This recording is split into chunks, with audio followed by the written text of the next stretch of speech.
Hello and welcome to another edition of one of our news videos here at Village Soup. I'm Dan Dunkel. I'm the editor and news director for Courier Publications, and with me today is Valli Geiger, our city councilor, and you've been mayor here in November, Rockland. yeah. Yep. And I think you've also just been an active leader in the community. I mean, I think that's well known now. You know that you've been having, for example, the meetings downtown and things. Yeah. Yep. So kind of a women's empowerment in the community, that kind of thing. So I think one of the reasons why we wanted to talk today was that the big thing that's been in the news has been zoning changes for the city. Right. And, different people are calling them different things. Some people are talking about how it's like really all about these tiny houses, which has been kind of a movement.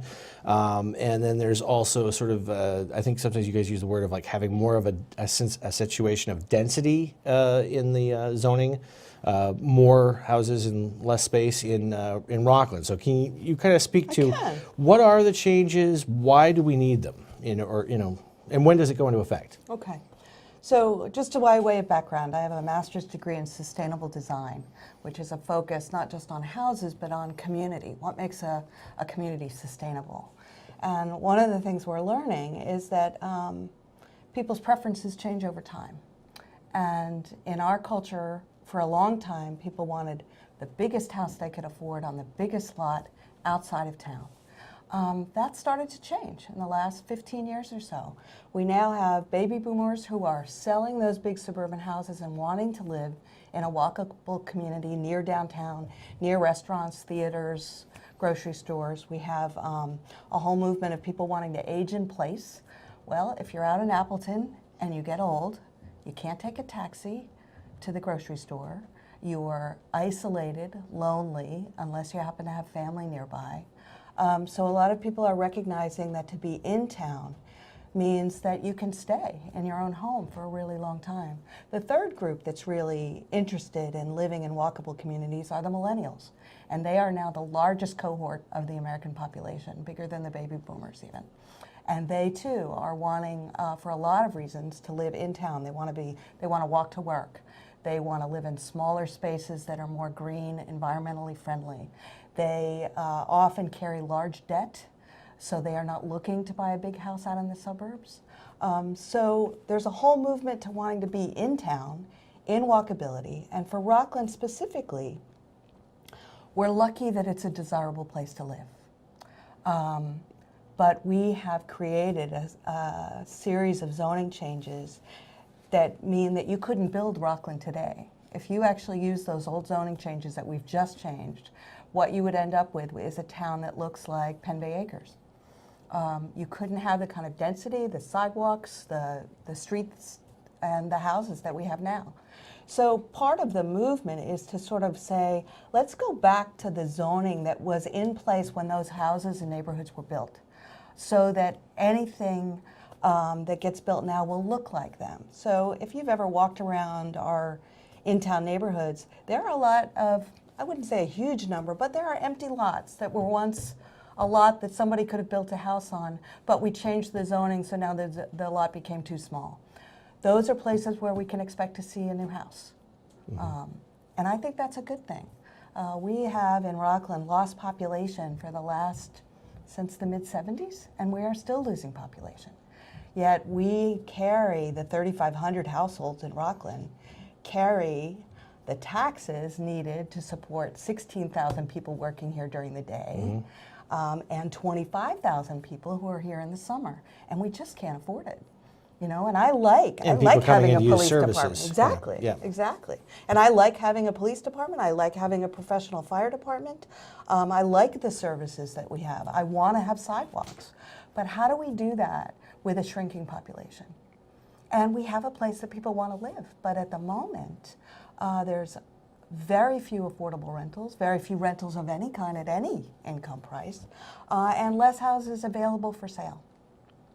So this is a way to sort of revitalize Rockland.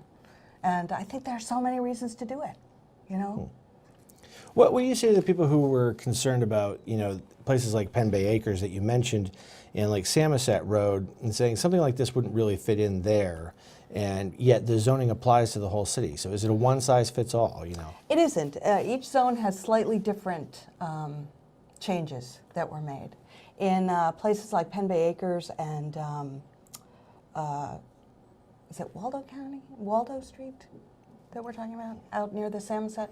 I don't know all the names of the streets, but yeah. Those are double A's, and so we still have large lots there, 7,500 square feet. The real change has probably been all of the in-town lots. We've changed frontage and setbacks. So if you look at our old neighborhoods, the setbacks, houses are fairly close to the road, they're close to the sidewalk. We're allowing them to be that again, instead of the 25 feet that we used to require. But it's a minimum. If you want your house to line up with everybody else, you move it up or back, depending on what you want to do. That was a concern that was raised too, like that, are we going to have these uneven streets where people can just sort of put the house wherever they want, or do they need to keep it in line with the rest of the houses on the street? There's no requirement that you keep it in line. At the moment, with our old zoning, you couldn't keep it in line if you wanted to. The front setback was 25 feet. Most of our neighborhoods, the houses are actually closer to the street than that. So this zoning change has generated a lot of discussion in the community, and there was something like 16 speakers who spoke against it at the meeting, and the council voted it in. How does the councilor, or how do you as a city councilor balance, what you think is the right thing to do, and then what the public wants, especially when those things may not be the same thing? Yeah. And I don't think that 16 people, 14 of whom spoke in favor or are against, necessarily represents the community. I could be wrong, but you're absolutely right. That is the crux, isn't it, when you're on city council, is what do people want and how do you keep a town alive? And to me, the most important thing is, how do we make sure Rockland has a future? How do we make sure that everyone who wants to live here can find a place? That we're not driving out people as they get older because they can't afford the property taxes. That we're not driving out the young that want to live here because they're our future. So I think it is not an easy thing, and we may not have gotten this right. I mean, that's the thing that keeps you up at night, right? No, really? Did we get it right? Did we get it right in each zone? I don't know if we did or not. We looked to a group of, I think it was 8 or 9 people on a subcommittee. This is what they came up with. It is pretty close to what I had proposed 2 years ago, but different. And we decided to adopt it as is, rather than open it up to a million changes and a million opinions, figuring if we passed it now, we could start to look at what was working, what wasn't. One of the things I'll be looking at is that I totally understand that people are concerned that they don't end up in a historic neighborhood that suddenly looks radically different than it used to. And so I think one of the things I'll be looking at is making sure that our design standards are tight enough that anybody who builds in one of those neighborhoods, the house has to look like the rest of the neighborhood. Okay. And then the other thing that's been kind of an interesting topic that's been kind of going on for years, and it's not just in Rockland, it's really going on everywhere, is this short-term rental. Places on the coast of Maine, people want to come here during the summer for the festivals. They want to come here and enjoy our scenic beauty. Is this creating a potential stock of small units that are potential short-term rentals, and how are you guys addressing that? Okay, so that's probably one change that's true for every zone. Every zone in which people live, is that one thing that's been added is the allowance of what's called an accessory dwelling unit, that it does not have to be attached to the main house. So, like a little guest house. That seems to strike a lot of fear, and I'm not sure why. I'm a nurse by original training. I go to lots of conferences on aging in place. And the biggest thing that's recommended for aging in place is to allow detached accessory dwelling units. So what does it mean? I went to one aging in place workshop where there was an architect there. He lived in Falmouth in a wealthy neighborhood. He had a big colonial, and 20 years ago he built an 800 square foot detached accessory dwelling unit for his in-laws. They lived there for 20 years. They got old and died there. They helped bring up his own children. They were all there as they became disabled to continue to assist them. When they both died, he used it for his kids by that time were in college, so he did use it for short-term rental to help pay the college bill. He used it as an architecture office. And when his 2 twin boys are done with college, his disabled daughter will move in there because she's now an adult who would like some independence but still needs their support. I just look at something like an accessory dwelling unit as something that provides an incredible amount of flexibility for someone who owns a home who's trying to figure out how to make it through life with their parents, with their children, with their financial needs. You know, I don't have an accessory dwelling unit, but my husband and I own the house in front of us. My son lives there with his girlfriend. He has independence, he's an adult, but we're always there to help him with something. He's always there to help us. I just think it increases community. Now, is there a possibility it will increase short-term rentals? It might. However, the only way it can be used as a short-term rental is if the principal owner also lives on the lot.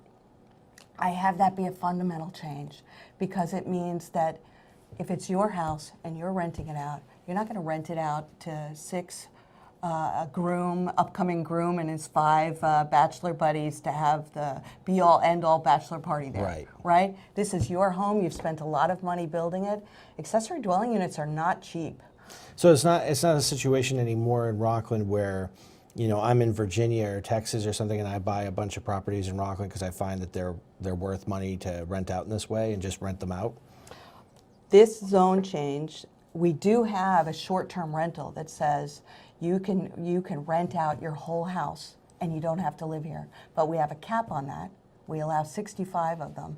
Any additional accessory dwelling units that we're adding to the city have to be part of an owner-occupied situation. So, and this is part of an ongoing discussion in the city. I think there's a like you say, there's fear of change. And there's also this sense of who we were at one time, which was a very hurly-burly, working waterfront town where we had the sardine factories and the lime industry. Those industries are mostly gone now. Right. We've turned into an arts community and right. whatnot. But And a foodie town. And so I get people talking to me a lot. They'll say, well, you know, gentrification. And they're worried about gentrification, and they're worried that we're going to lose our roots. And I think the big worry is that we're not going to have the young families and the young neighborhoods that we envision. And the question I kind of have when I have those discussions is this something that we get to all vote on, or is this just something that happens over time due to economic factors? I mean, what are your thoughts on that? I mean, you must be having a lot of these discussions too. Sure. So do we want young families? Yes, we do.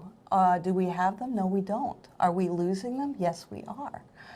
We are a city that has high taxes because, again, we're a service center for 16,000 people who work here, for everyone who shops here, and it's expensive to maintain that. We have a school system that has not been as good as the surrounding communities, and so we lost a lot of families that way. On a positive note, our school is improving yearly. We have an incredible team there. We have a great school board. Our superintendent, we're lucky to have him. We're seeing improvement. Do we want families to live here? You know, we used to be the most affordable community on the Mid-Coast. That's getting less true. Just this year, Knox County, more than any other county in the state, our housing prices increased 20% in 1 year. Think about that. Double-digit numbers. And I think we see that in Rockland. We see that houses, particularly houses that are walkable, have gone way up. I hope that this ability to add more housing in walkable communities, to add small accessory dwellings, means that people have options and that more people will be able to rent and live here. I might be wrong, but in other cities that have done it, that has been the case. And it all kind of depends on your perspective where you're looking on these things. You know, it's for those of us who own houses in Rockland, that increase in property value is a good thing. I mean, certainly it seems like it would It's be a good easy. thing and, if you hope you know, to sell. Yeah. It's not a great thing if you plan if to you're just stay. paying your property taxes. Well, that's true. Yeah. But it's nice to also know you have the option. is. And It is. and then the other thing is, we have the high taxes, but we also have, for example, professional paramedic 24/7 fire department. right. So if I, God forbid, have a heart attack, somebody's That's going to right. come over and That's get right. me started up in 3 minutes. Some of the surrounding towns, we're seeing a huge concern with, are they able to get volunteers for their volunteer fire departments? You're asking firefighters now to have very specialized training. are. It's not like the old days. No, And those that's right. communities are all struggling with that now. That's so right. there's I mean, what we there's have trade-offs. Thomaston that now has to have the Knox County sheriffs provide their policing because they cannot find police officers to work there. It's a huge issue, and I think Rockland's well positioned to be able to keep that with a couple of changes. One is that we increase our density a little bit. At our height, we had 9,000 people in our town. We have a little more than 7,100 now. I am hoping with a new administration and a commitment, at least what I'm hearing from the legislators throughout Maine, is to return municipal revenue sharing back to cities. So for people who don't know what that is, it used to be until about 10 years ago that if you bought something in Rockland, your sales tax went to the state and they returned 5% of that money back to the town. For service centers like us, that's huge. And then during the recession, then Governor Baldacci decreased it to 3%, said this is a 1-year only change. We've never seen it go up again. Right. And in fact, Governor LePage tried to bring it down to 0. Well, the result of that has been skyrocketing property taxes for all of the people who live in any kind of shopping service center. And there are 15 bills in the legislature this year to bring back revenue sharing.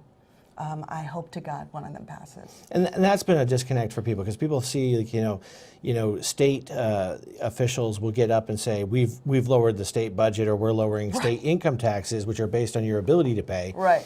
But that has mostly been shifting costs Exactly. onto locals. Now we're taking care of roads we didn't used to have to take care of. Now we have to, the schools That's right. aren't funded properly that way. So that's been a real challenge for property tax owners. And then you have people who buy a house at $30,000, in 1969 or something. They get retired, and then their property taxes are now going up and up and up. Sure. And their income isn't changing. So Right. That's right. yeah. Yeah, so it's been an experiment. It's an experiment that's taking place all over the country, and now we're starting to see pushback because most of the working class, middle class have not seen their incomes increase. Most people are not prepared with a huge savings for retirement. They're going to be looking at small pensions and Social Security. How do we let them stay in their community? I mean, and one of the beauties to me of an accessory dwelling unit is that people can move into that smaller house.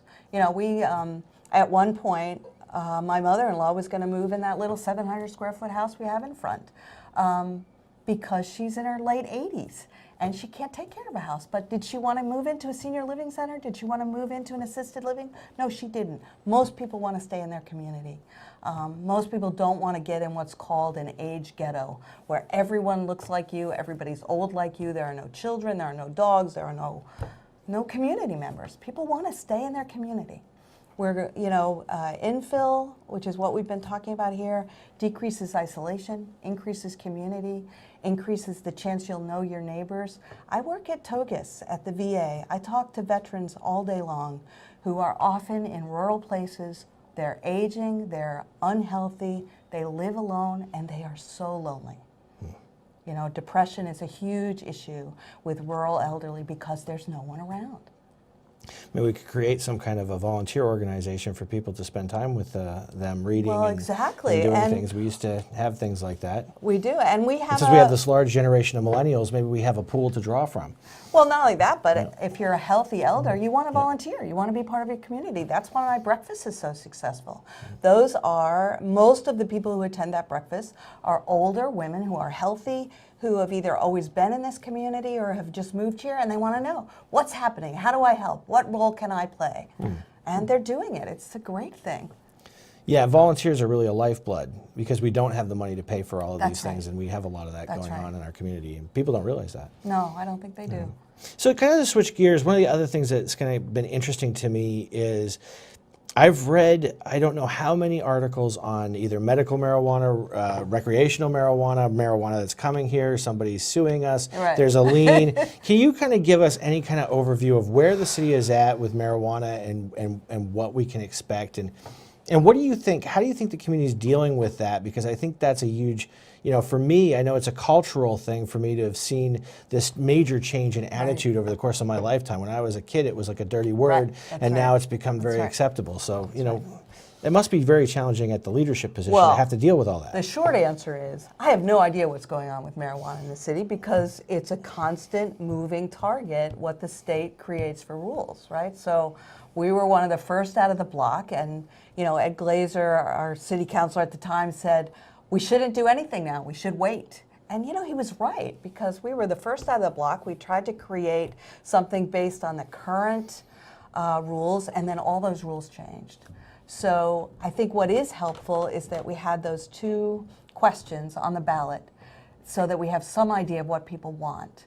What they want relaxed ability to obtain medical marijuana. They don't want it on the main street. They don't want stores, and they don't want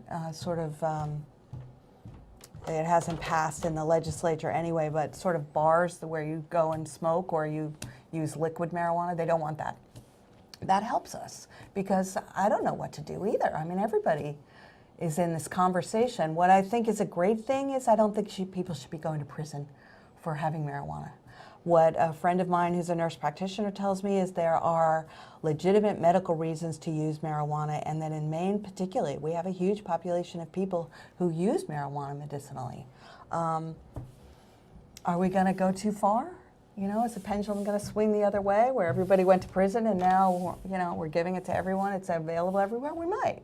And that's the struggle, right? What's the right line? That's always the struggle in everything. Right. Yeah, we're a little bit conflicted as a community because I think there's on the one hand, a lot of us, I think the majority doesn't really want to see people going to jail for any period of time. Right. Even from an economic standpoint, do we really want to pay for putting people in jail who are smoking marijuana? Right. On the other hand, do we want a giant purple house with a marijuana leaf, next to our house, that we're paying good money for and that has this value. So how do we do that? Or in our downtown that we're inviting people from across the country to come and be involved. That's how do we set that? So that's not yet the figured out. The state is still figuring it out. There are still a bunch of proposed laws in the pipeline. Our city attorney has said as things shake out, she's prepared to do a community-wide education. She's one of the experts in the state on what is legal, what is not, and how it can be interpreted. So we'll definitely be bringing her back for several public workshops to figure out, okay, what's the law? What are we allowed to do? What are we allowed not to do? And then from that, try and figure out what's best for Rockland. And what the answer is, it's still a moving target. Are there any other topics you'd like to touch on? Any other big things on the horizon? Yeah, I would say one of the big things on the horizon is, we had a landfill. We filled it. We filled it faster than had been planned because the Department of Environmental Protection said we had to. I think that's a good thing. That landfill was, the odor was unbelievable. It was making sulfuric acid. It had the potential to move into our water table. So they were right to insist. We've done that. So now we have a capped landfill, and we have a new contract with EcoMaine. And that's going to get very interesting because that contract was based on a model that just went out the window. And that model was that there was such a thing as recyclables, that there was a market for recyclables, and that China would continue to take 3/4 of the world's recyclables, paper, plastic, glass, and just about a year ago, they said, we're not taking any more anymore. and no one's talking about it. But the world is filling up with trash that we now don't have a place to send. So I think we're about to have a really interesting conversation in our community about it's not enough to be willing to recycle. There's no place for them to go. There's no market. How do we start to decrease? I don't know about you, but when I go to a grocery store, I don't need to have a single green pepper packaged with a plastic plate and plastic over it. Right. And in some ways, this whole recyclable market has worked very well for the manufacturers of the world because they didn't have to change the way they do things. But that's not going to fly And anymore. it's not just grocery stores. I mean, a lot of us are getting stuff by Amazon box, right. How much plastic is in your Amazon box Exactly. wrapped around it? That's right. I ordered something last week. It was this size. The box was this size, full of plastic. You get those weird big giant bubble Styrofoam, things. right? Yep, That's yeah. right. That's right. And I think as a culture, we need to start that conversation, and as a community, and as a Maine community, we're going to have to start that conversation sooner rather than And later. it's destroying our oceans. Right. Yeah. Right. Yeah. Do you see costs going up over at the dump? I definitely Am do. I going to have to pay more for my You sticker are. now? You are. Because I'm not happy about that. Because we are sending by the ton, and that price was set based on the idea that our recyclables had a value and that EcoMaine could do something with those. Why is it though that if you go to like Thomaston or some of these other places, it's much cheaper than our sticker costs more than some of the surrounding communities, and shouldn't they all be kind of in the same boat that we are as far as all this stuff goes? How much is Thomaston? Well, I don't know. I remember that they just started with the stickers, and I think it was mean, like something like $7 or $12 or something when they first started. And So I could be wrong on some of that. I believe, and don't quote me, but I we're believe what, most of our 165? surrounding communities use part of the tax base, part of property tax, to pay for their dump transfer station. We don't. We charge stickers to cover the full cost. So the employees over there that we see and all that, those are all paid for out of those stickers? And the reason is that we, as everyone knows, have a large number of governmental entities, service centers, nonprofits. If you just charge by property tax, then again, that same 3,500 households pays for our whole transfer station.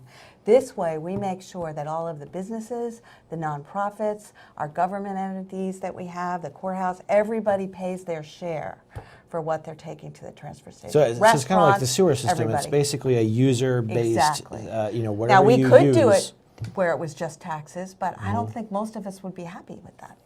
You'd probably get less complaints, so people wouldn't see it necessarily as much. But what you're saying is that there may be people who aren't part of that 3,500 Right, in taxpayers, all of our who are businesses, using restaurants. our. That's right. Yeah. So actually, that's a better deal for us, even though it is. looks like it's more. Exactly. I see. Exactly. So, I mean, we So revisit sometimes it all it's the just- time. So sometimes it's just a misconception. That's right. Yeah. That's right. Yeah, I mean, you can certainly move to a tax base, but then a small amount of people in Rockland are paying for yet another service that everyone who uses Rockland gets to enjoy. Well, I guess we can both look forward to the comments that generates. But, well, anyway, I really appreciate you coming in and You're talking. so I think it's welcome. very interesting. You're so welcome. all right. Anytime. All right. I guess All we right. can sign off now. Bye.